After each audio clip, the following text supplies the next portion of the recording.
Hey wolves, welcome back to the den.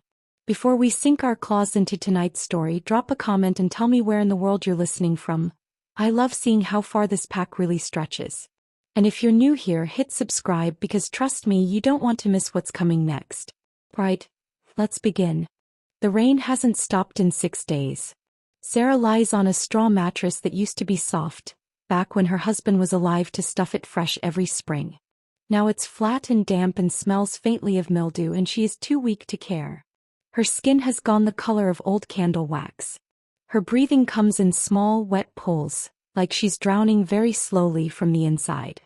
Her daughter Mia is 7. Mia does not understand fevers the way grown-ups do.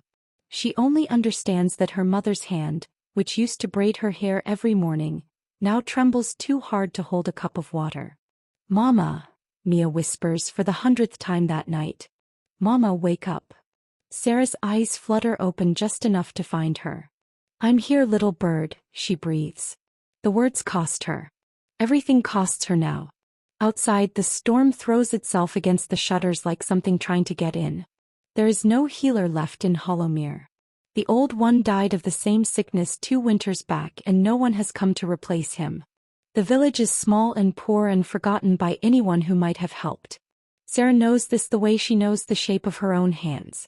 She has stopped hoping for a miracle. Mia has not.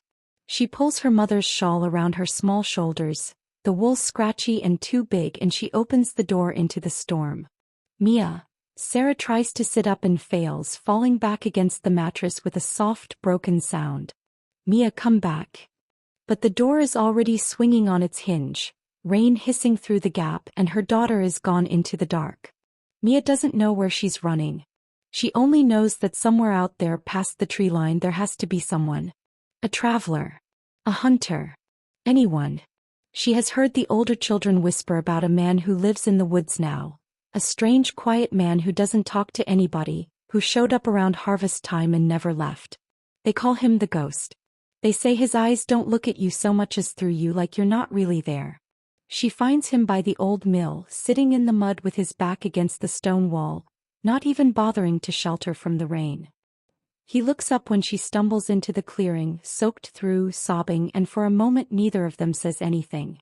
Up close he is younger than the stories made him sound, but there is something ancient sitting behind his eyes. Something hollowed out. He has the build of a man who was strong once and has simply stopped eating, stopped sleeping, stopped everything except breathing. "Please," Mia gasps. Her small chest is heaving. "My mama. She's dying. Please, you have to help her." He doesn't move. His golden eyes, too bright, too strange for an ordinary man, stay fixed on her, unreadable. "There's no one else," Mia says, and her voice cracks down the middle. "Please, mister. Please." Something in the way she begs, the exact pitch of it, the exact desperate shape of her small hands clutching at his sleeve, reaches into him and closes around something he buried a long time ago. A memory rises before he can stop it. Another small girl, another rainy night, another set of hands clutching his sleeve just like this, laughing up at him with her mother's same crooked smile. His daughter had laughed like that. His daughter is dead. Has been dead for 3 years, along with her mother, buried in ash and blood on a night he does not let himself remember. He should say no. He has said no to everything for 3 years. To his pack, to his throne, to his own name. He left all of it behind in the wreckage because feeling nothing was easier than feeling that. But this child will not stop crying, and the sound of it is unraveling something in his chest that he thought had gone quiet for good. "Where," he says. His voice comes out rough and used, like a door hinge that hasn't turned in years. Mia blinks. "What? Where is she?" The cottage smells of sickness when he ducks through the low doorway, the sour, close smell of a body losing its fight. Sarah is barely conscious, her lips cracked and gray at the edges, and when he kneels beside her and the firelight finally catches her face properly, he goes very still. For one terrible, disorienting second he is looking at his mate. It isn't her. He knows it isn't her, some clear cold part of his mind insists on it even as the rest of him reels. But the shape of her cheekbones, the exact color of her hair fanned out dark against the pillow, the small furrow between her brows even in sleep. It is close enough to stop his heart in his chest. Mia is watching him with wide, frightened eyes. Can you save her? He doesn't answer. He is already peeling back the blanket, pressing 2 fingers to the pulse at Sarah's throat, feeling it flutter thin and uneven beneath his skin. Something ancient and long dormant stirs low in his chest. A low, warning growl that isn't his voice at all. It is the wolf. His wolf who has not spoken to him not once, not in 3 years. Help her, the wolf says. Help her or you will lose this too. His hands begin to glow, faint and gold, the healing gift of his bloodline flickering awake after years of disuse like a lantern finally catching flame. Sarah gasps, a sharp, involuntary sound, as warmth floods into her chest for the first time in 6 days. Mia presses both hands over her mouth, tears streaming silently down her face, not daring to make a sound in case it breaks whatever is happening. Outside, the storm does not stop. But inside the little cottage for the first time in 3 years, Alpha Damien feels something other than the cold. Sarah wakes to sunlight. She hasn't seen real sunlight in weeks. Not the gray half-light that crawled through the shutters while she was too sick to notice, but true morning gold warm across the floorboards. For a moment she thinks she has died and this is what comes after. Then she hears Mia laughing, actually laughing, a bright small sound she hasn't heard in a month, and Sarah's whole body goes weak with relief. She sits up. Her body listens to her now. That alone is a miracle worth weeping over. No burning in her chest, no wet drag in her lungs, just the ordinary tiredness of someone who slept a long time and slept well. Mia is by the hearth and crouched beside her, feeding twigs into a fire that's already going, is the man from the storm. In daylight he looks different than Sarah half remembers through her fever. Taller. Broader through the shoulders, though his clothes hang a little loose on him, like he's a man who used to fill them out better. His hair is dark and overlong, and there's a rough beard shadowing a jaw that looks like it was carved rather than grown. But it's his eyes that catch her, gold, unusually gold, the kind of color she's never seen on a person before, only in old stories her grandmother used to tell about the wolf-blooded lords of the north. He looks up and finds her watching him. Something flickers across his face, surprise maybe or wariness, before it smooths back into careful stillness. You're awake, he says. Simple words. His voice has the texture of something unused. You saved me. It isn't a question. Sarah can feel it in her own body, the strange lightness where sickness used to sit heavy. Mia said, her voice catches. She said she went out into the storm. Alone. In the dark. I had to, Mama, Mia says, unrepentant, climbing up beside her mother's cot. You weren't waking up. Sarah pulls her daughter close, burying her face for a moment in her hair, breathing in the smell of wood smoke and rain-damp wool. When she looks up again, the man is still watching them both with that same unreadable stillness, like he's not quite sure he's allowed to be in the room. Thank you, Sarah says. I don't even know your name. A long pause. Long enough that she wonders if he'll answer at all. Damien, he says finally, like the word cost him something to hand over. He stays through the week. He tells himself it's only to be sure the fever doesn't return, that healing magic sometimes needs tending after, that it would be careless to walk away from unfinished work. He knows, somewhere underneath the excuses, that none of that is really true. He stays because the cottage is warm in a way his own silence hasn't been in 3 years. He stays because Mia has taken to trailing him around the yard, asking him 100 questions a day. Why do birds fly south? Why does the moon change shape? Why don't you smile? And something about her relentless, unbothered curiosity feels like sunlight on a wound he'd stopped expecting to heal. Mostly, though, if he is honest with himself in the quiet hour before sleep, he stays because of Sarah. She is not his mate. He knows this with the same bone-deep certainty that told him that first night she wasn't. The bond isn't there. That pull, that recognition, the way his wolf used to sing when his mate walked into a room. This is quieter. Smaller.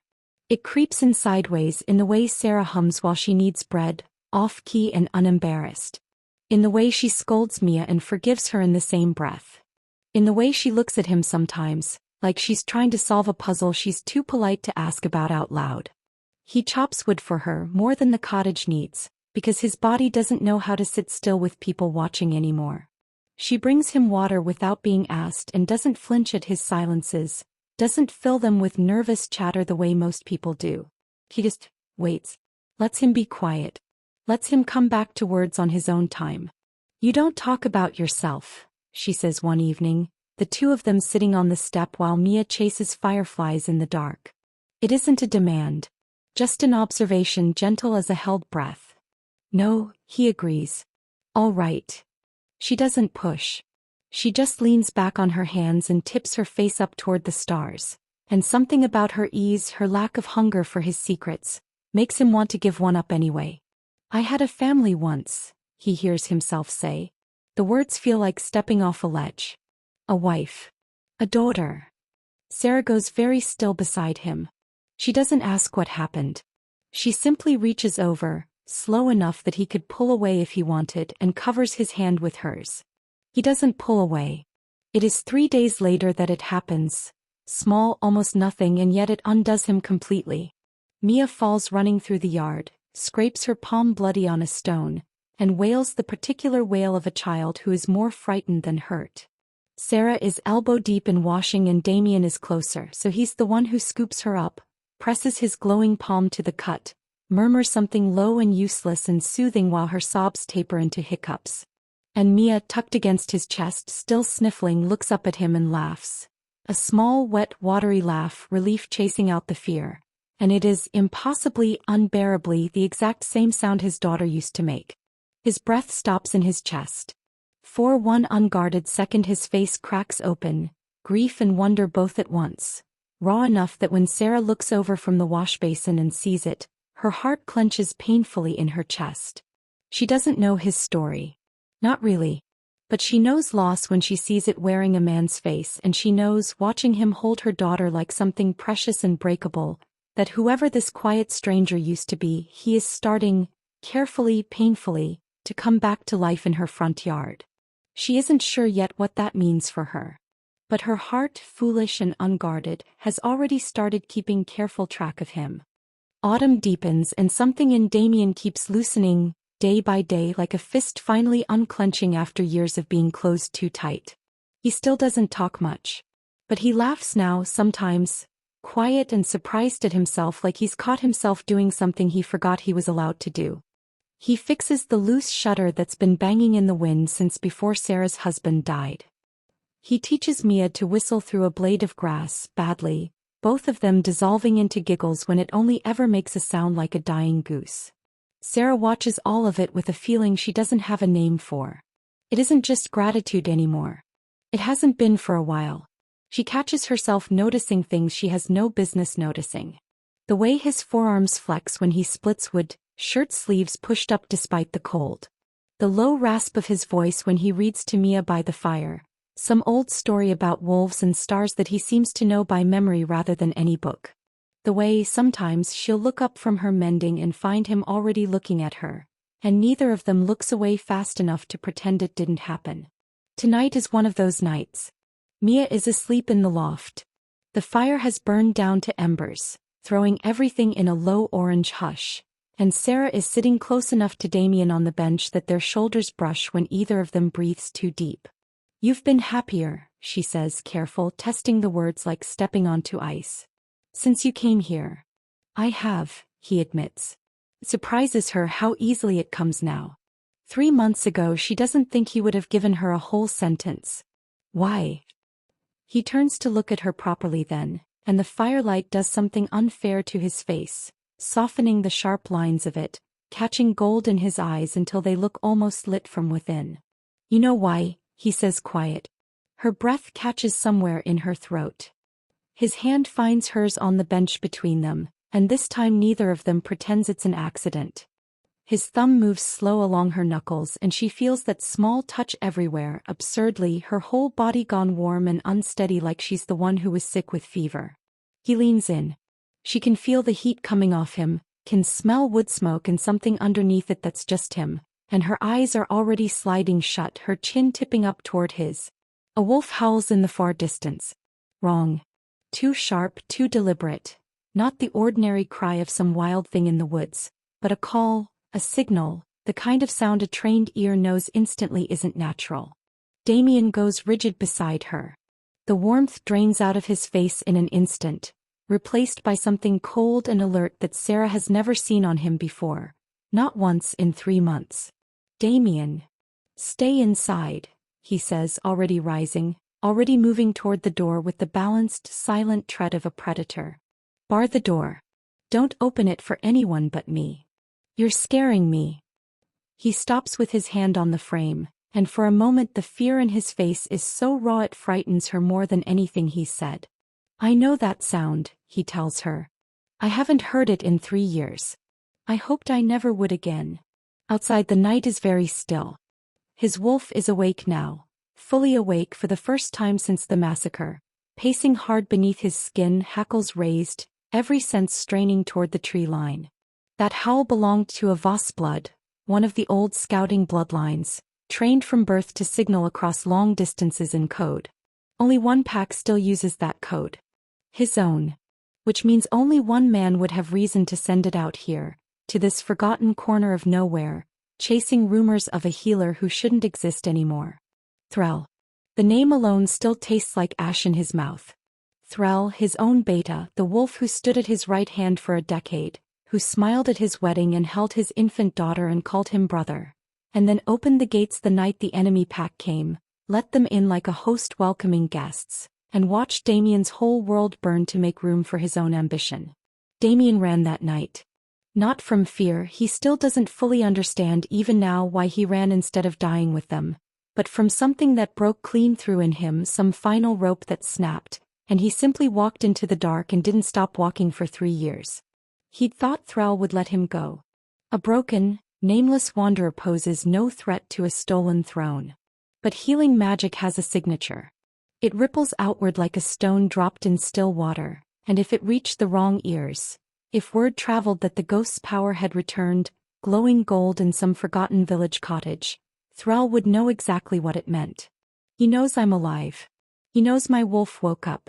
And now he knows where to find them. Damien's stomach turns to ice. Not for himself. He stopped fearing for himself a long time ago. For Sarah, asleep behind a door with only a wooden bar between her and whatever Thrall sends next. For Mia, 7 years old, who doesn't know that the danger she pulled out of the storm that first night followed her home. He'd told himself these 3 months that he'd earned this quiet, this small stolen family, this fragile beginning. He sees now, standing alone in the cold with his wolf snarling beneath his ribs, that nothing is ever given without a price attached, and the bill has just come due. He has 2 choices. He can run again, take Sarah and Mia and vanish somewhere Thrall's scouts will never find them. Or he can go home. Face the man who murdered his mate and his daughter. Take back what was stolen. Not for the throne, not even for revenge anymore, but because it is the only way 2 people sleeping soundly behind that door will ever truly be safe. Behind him, he hears the door creak. Sarah, ignoring his instruction, standing in the frame with a shawl pulled tight around her shoulders and fear plain on her face. "Who's out there?" she whispers. Damien turns to look at her, and for the first time in 3 years, the man staring back out from behind his eyes is not a ghost. He is a king again. And kings do not run. "Someone I should have killed a long time ago," he says quietly. "Pack your things, Sarah. Both of you. Tonight." They leave before dawn while the sky is still the color of a bruise. Sarah doesn't ask many questions. She's learned these past months that Damien gives answers in his own time, and that pressing too hard only makes the silence longer. But she watches him as they walk, Mia held against his chest, wrapped tight in every blanket the cottage owned, his eyes never still, always sweeping the tree line, the ridge, the empty road ahead, and she understands without being told that the man beside her has changed shape overnight. The quiet wanderer who whistled badly through blades of grass is gone. In his place is someone harder. Someone who used to command men, she realizes. Someone people used to fear. It should frighten her. Instead it makes her chest ache with something closer to grief for whatever was taken from him to make him this careful, this braced for disaster at every turn. "Tell me," she says on the second day, when Mia has finally fallen asleep against his shoulder and the road is quiet enough for talk. "All of it. I want to know what we're walking toward. So he tells her. He tells her about Alara, his mate, his wife, dead 3 years now, though the words still come out rough like stones dragged over gravel. He tells her about his daughter, Ren, 4 years old the night the world ended, who used to laugh exactly like Mia does, which is why he couldn't say no to a crying child in a storm even though every instinct in him had gone numb to the whole world by then. He tells her about Thrall, brother in all but blood, beta of his pack for 10 years, who opened the gates one night in autumn and let an enemy pack slaughter everything Damien loved while he stood by and watched it happen, smiling. He didn't even hide it, Damien says, voice flat in the way voices go when a wound has been picked at too many times to bleed fresh anymore. After. He told me himself while I knelt in the ash. Said I'd gotten soft. Said a pack led by a man who loved too hard was a pack waiting to fall, and he was only hurrying along the inevitable. Sarah's hand finds his without thinking. And you ran. I ran, he agrees. Shame sits heavy in the words. I told myself there was nothing left to fight for. I believed it too. Until a little girl grabbed my sleeve in the rain and wouldn't let go. Sarah looks down at her sleeping daughter, tucked against his chest like she belongs there, and something in her own chest turns over, warm and frightened at once. And now, Damien says, and for the first time since the howl in the dark, something almost like the softness from the cottage creeps back into his face. There's everything to fight for. That's the problem. I have too much to lose again, and Thrall knows it. The attack comes on the 4th night exactly the way Damien feared it would. They're camped in a narrow gully off the main road, fire banked low, when his wolf goes rigid beneath his skin a full 10 seconds before the first scout breaks from the trees. He's on his feet before Sarah even registers the danger, shoving her and Mia behind him with one arm while claws lengthen from his fingertips, gold light already gathering low and dangerous in his chest. There are 3 of them. Voss blood scouts, lean and fast, sent to track, not to fight a full alpha alone. Damien understands that even as the first one lunges, understands that Thrall is testing distance, testing whether the rumors are true, whether the ghost really has his teeth back. He answers that question in under a minute. It isn't clean. It isn't gentle.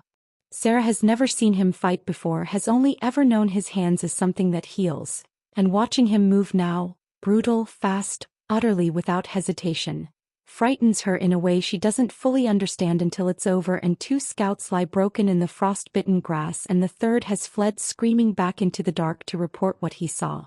Damien turns back to her, breathing hard blood, not his own, dark across his knuckles, and for one terrible second she sees the fear in his own eyes, the fear that she'll look at him now and see only the violence. She doesn't run from him.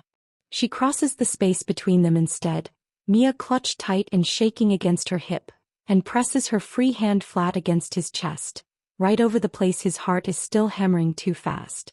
You protected us, she says, steady even though her own voice shakes.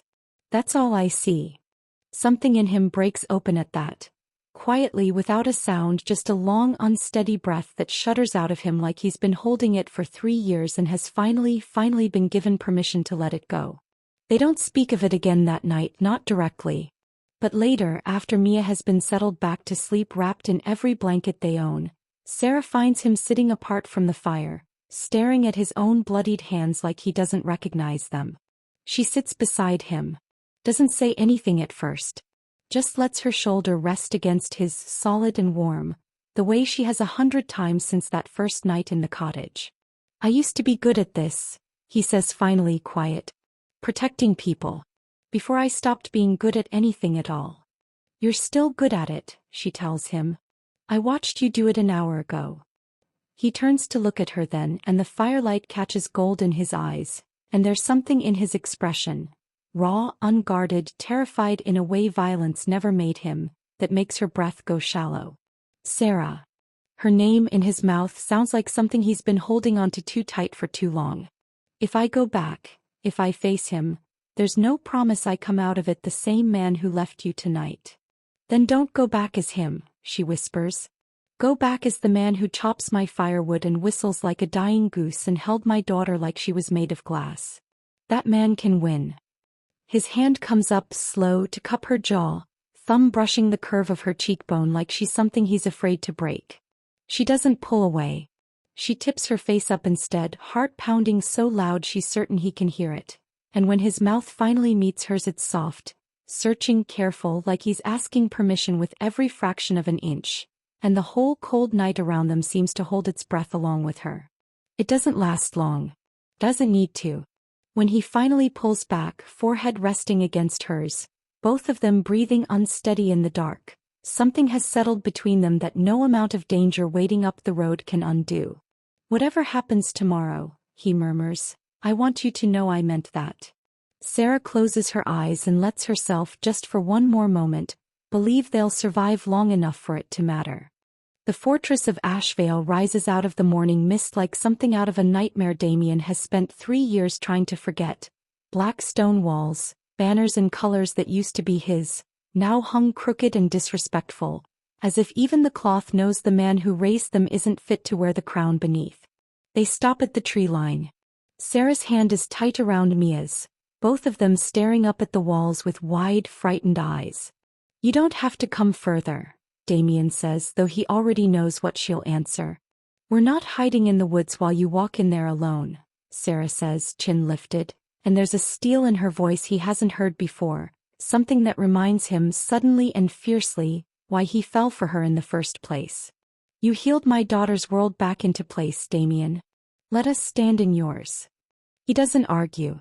There isn't time, and some quiet part of him, the part that used to be a husband, a father before it forgot how, needs them close more than it needs them safe. The gates open before he even reaches them. Word travels fast in a fortress full of frightened people, and Thrall, it seems, has been expecting him. He's waiting in the courtyard. Older than Damien remembers, streaks of gray now threading through dark hair, but the smile is exactly the same, easy, warm, practiced, the smile of a man who has told the same lie so many times he's started to believe it himself. "Damien." Thrall spreads his arms like greeting an old friend. The ghost finally grew a spine. "Don't call me that." Damien's voice carries across the courtyard, low and even, and every warrior watching flinches at the weight in it. The unmistakable pull of true alpha authority, dormant 3 years, awake now and furious. "You don't get to name what you made me." Thrall's smile doesn't waver, but something flickers behind his eyes. The first crack Damien's seen in 10 years of knowing this man's face. "You ran," he says. "You left them all to die and you ran, and now you want to walk back in and call yourself king again? The pack doesn't want a coward's throne." "The pack didn't choose you," Damien says. "You took it the same way you took everything else. With a knife in the dark and a smile on your face." Around them, pack members are gathering, drawn by the noise, by the name Damien, spoken like something half-remembered from a story they thought had ended badly. Damien can feel their eyes on him, uncertain, waiting to see which way the wind will turn. Thrall sees it too. And Damien watches the exact moment the calm mask slips entirely, replaced by something uglier and far more honest. "Fine," Thrall snarls, claws already lengthening from his fingertips. "Let's finish what I started 3 years ago." The fight is not clean. It is not fair, not honorable, not anything like the old dueling traditions Damien was raised to respect. Thrall fights the way he betrays, low and vicious and without warning, going for Damien's throat before the words have even finished leaving his mouth. But Damien has spent 3 years carrying grief like a stone in his chest, and grief, it turns out, makes a man very hard to kill. Every blow Thrall lands, Damien absorbs and answers twice as hard, gold light crackling at his claws where healing magic has twisted under fury into something sharper. It ends fast. Thrall goes down hard against the courtyard stones, chest heaving, blood dark at his throat where Damien's claws finally found their mark. And for one long moment the whole fortress holds its breath. "You could have just been sorry," Damien says quietly, standing over the man who murdered his family. "That's all it would have taken. One honest word in 3 years." Thrall's laugh is wet and broken. "Sorry wouldn't have given me a throne." "No," Damien agrees. "It might have given you a life, though." He doesn't finish it, not with his claws, not with rage, though every instinct in him screams for it. Instead he turns to the gathered pack, voice carrying clear across the courtyard. "Take him to the cells." He answers to pack law, not to me alone. I won't be the kind of alpha who rules by taking whatever he wants. His eyes sweep the crowd and something in his chest, long silent, finally settles into place. I did that once. Ran from you instead of leading you because grief broke something in me I didn't know how to fix. That ends today. No one moves for a moment. Then one by one the pack begins to kneel. Not from fear this time, Sarah realizes, watching from the gate with Mia's hand tight in hers, but from something that looks almost like relief. Like people who have been waiting 3 long years for their real king to come home. Winter comes gentle to Ashvale that year. The first gentle winter the fortress has known in longer than anyone can remember. Sarah watches it from the window of rooms that still feel too grand for her some mornings. Rooms with tapestries she didn't grow up with and a fire that never seems to need her tending it herself. Mia has already claimed the whole East Wing as her personal kingdom, trailing muddy boots through halls that used to echo with nothing but Thrall's cold ambition, filling them instead with the sound of a child's unbothered laughter.